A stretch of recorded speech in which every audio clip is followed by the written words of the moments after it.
today we're going to take a trip around the inside of our rig. Come and join us.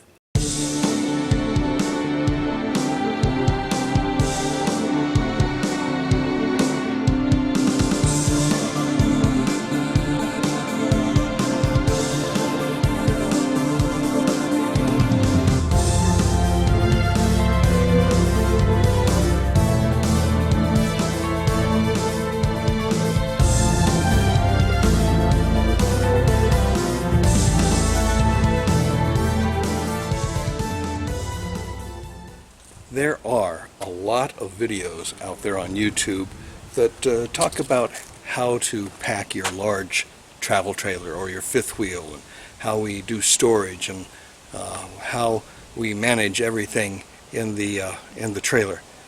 But there's not much for a small trailer, so we're going to do that for ours because we've got a small trailer. So today we're going to take a look at how we manage the space in our XLS. So on the outside of the trailer, on the starboard side, or the left-hand side of the trailer that is, I've got one side of the pass-through in here. We've got my drill that I keep on that side.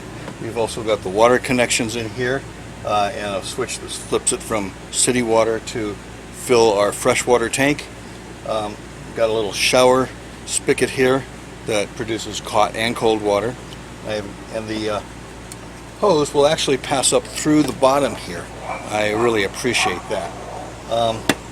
There's also these electrical cutoff switch. It kills the battery so that we're not losing battery when the trailer's in storage. Plus we've got a satellite and cable TV hookup and a 110.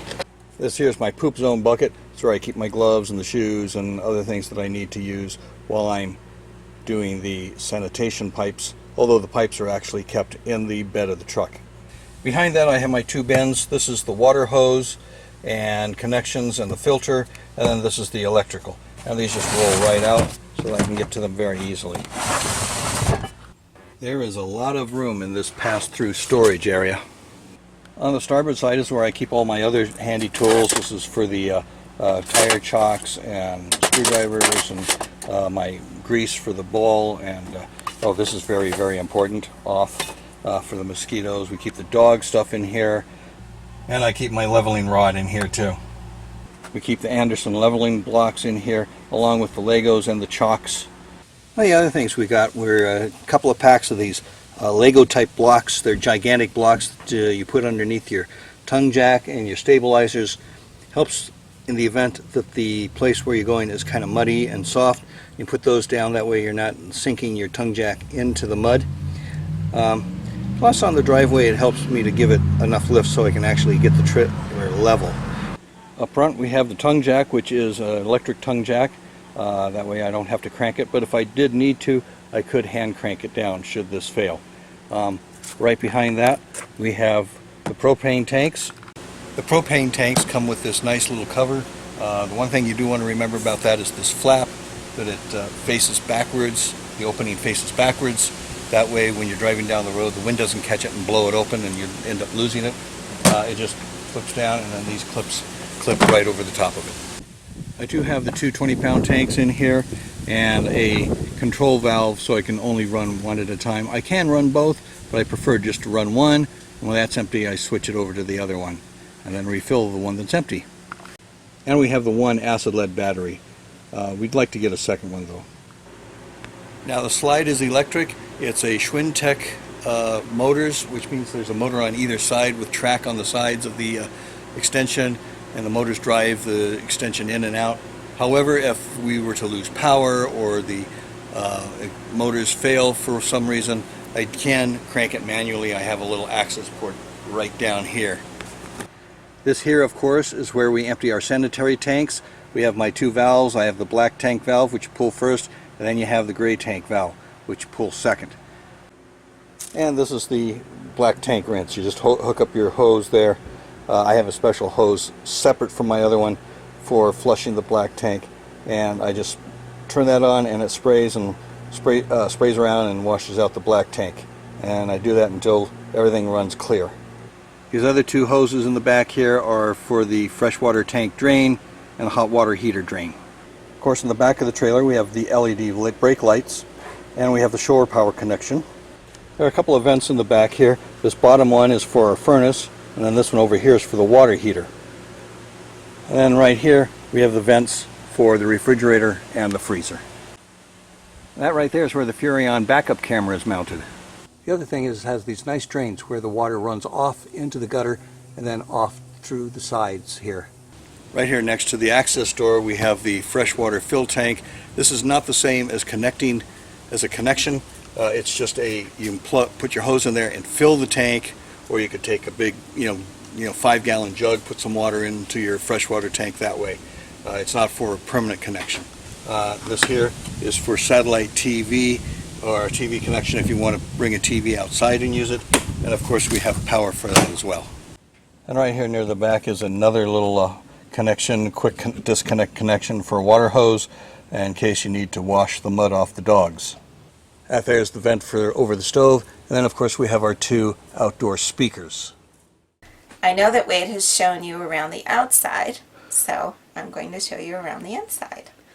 One of the first things that took my interest as soon as we came in this one is my very long countertop. It goes all the way down to the other end, which is fabulous in a smaller sized camper. The countertop has lots of room for making meals, dinners, lunches, whatnot. It also has got room if you're bringing in groceries or whatever. You can actually set them down and not have to put them all over the floor or whatnot. In addition to the counter space that we have, there's lots of cupboards and drawers, which really allow us to put everything away and store a lot of what is needed on the trip. One of the nice features is these 3 large deep drawers. They are perfect for dropping in dishes, bowls for mixing, regular cereal bowls, plates, as well as extra utensils. Underneath we have lots of room. We store our toaster and Coffee maker, yeah. Which we actually, when we're at the campsite, put down there, and we have electrical outlets underneath so that everything plugs in really nicely. Keeps the cords up and out of the way. Yep. We have cupboards over the sink, which is great, and lots of these holders and organizers, which I learned from watching others, is that when your rig's going down the road, you have little mini earthquakes inside, depending on how big the bumps you're going over. So to organize, it's great, and then when you open your doors, you don't have anything falling out at you. It's nice to have glass in the cupboards. Makes it more open and more modern looking. We have a lot of more cupboard space down here. And that goes way back in too. It's very deep. Yeah, all the way back. So again, the bins, which are really nice, and then you can just lift them out to get what you need and put them back again. And kind of the same thing on this side. So that's really good. Those plastic containers to keep the rodents and insects out. Yes. Yes. Coffee, flour, sugar, all the needed things of home. Oh, and microwave. Can't forget the microwave. It's got a 3-burner stove, which is really nice. And yes, we've used it, and it cooks great. We also have an oven, which we haven't used yet, but we will soon, because we haven't had the rig that long. Took us a little bit to figure out how to light that. Yes. And then more drawer space over here for silverware and all kinds of good stuff. And they're good sized drawers, so they hold quite a lot. Nice sized fridge and freezer. Additional thing about our counter space is that we've got a really nice deep sink, which is really nice. Faucet, which is really good. Comes down, and you can use it as a sprayer or just keep it regular. And then there's lots of room in our sink to store stuff even when we're on the road. So another thing that we have begun to do, because you can see we still have lots of open space, But the first thing we needed was the paper towel holder. We used command strips to put that on.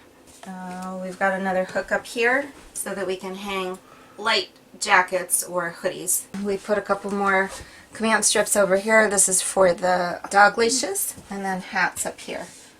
Well, we've got more to do. We just haven't done it yet. And we stuck this little White Mountains, New Hampshire logo up here on our slide. We picked that up in Meredith. The other thing is we've got these two fans. We've got one right here in the back of the trailer, and the other one is in the bathroom. They're not massive fans, but they are enough to get the air circulating. And on a cool day, we don't need the air conditioner. We just open the windows and pull the air through, and this vents it right out. It's really nice.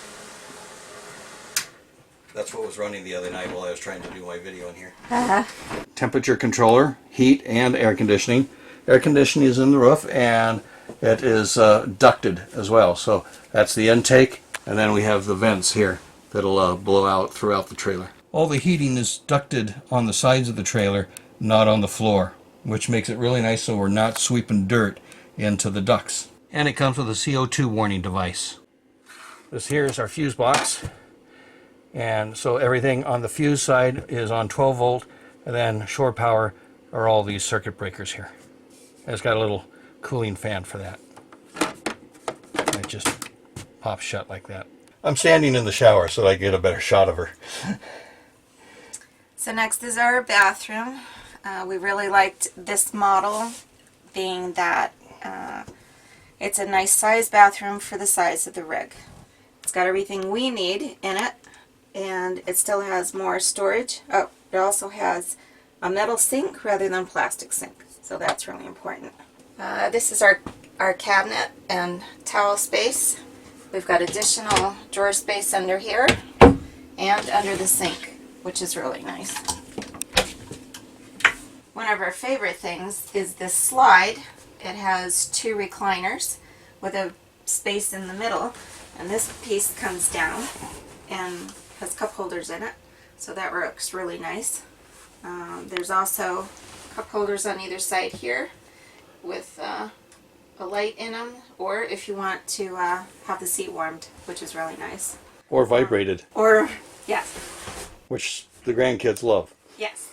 We added a couple of carpets so that it's not so slick for the dogs to come in.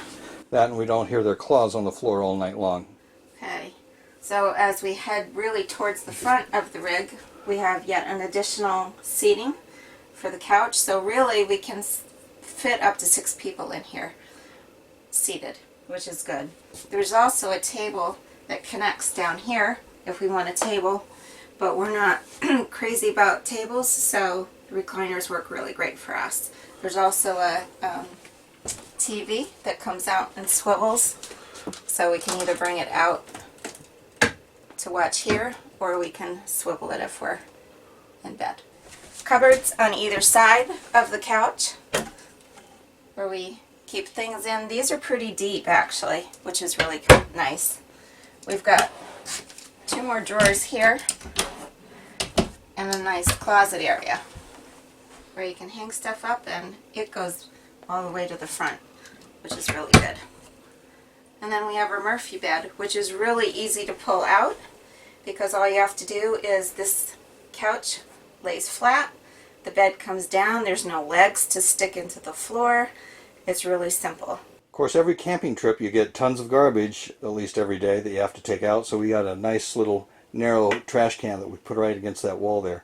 Works great. And last but not least is her beautifully blue dog bowl. Well, it's the spill-proof kind, and so it makes it much better when the dogs are getting their water, not to leave water all over our floor and the rugs. Okay, well that concludes today's video, and I hope you enjoyed the tour around our Imagine XLS, how we've got it set up and managed. We didn't show you every drawer, but I think you get the idea of what we're doing. If you like the vlog that we put out today, I hope you'll give it a thumbs up. If you didn't like it, give it a thumbs down. We won't be hurt by that. Also, if you can, subscribe to our channel. It just lets the YouTube algorithm know how many people are really watching our channel. And if you'd like to know when we drop a video, just click the notification bell, and it'll notify you when we drop one, which is usually Sunday mornings. But sometimes there's a bonus one like a campground review or something that comes out. So with that being said, we'll see you on the streets. Thanks for watching.